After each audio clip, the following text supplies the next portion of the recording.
Why cannot we speak in English? Many students ask me, brother, I can read in English, I can write in English, and also I can understand when I listen something in English, but I cannot speak in English. What's the problem?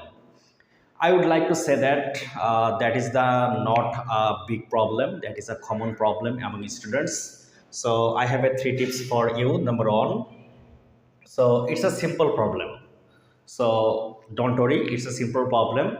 Just I have some solution for you. If you follow this solution, you will be fluent speaker within few days or within few months. Okay. So second one is stop translating.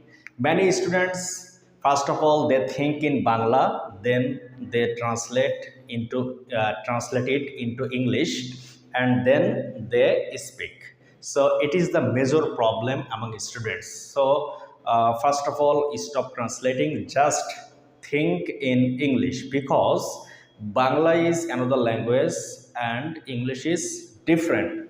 Bangla is different, English is different. So both languages are different. So don't translate in your head, just think in English and provide in English. It is the solution for you. And third number is 10 minutes a day. If you want to be a fluent speaker, you don't need to spend time on it hours and hours. No need to spend time many hours. Just you have to speak 10 minutes a day. Okay, but you should continue this every day.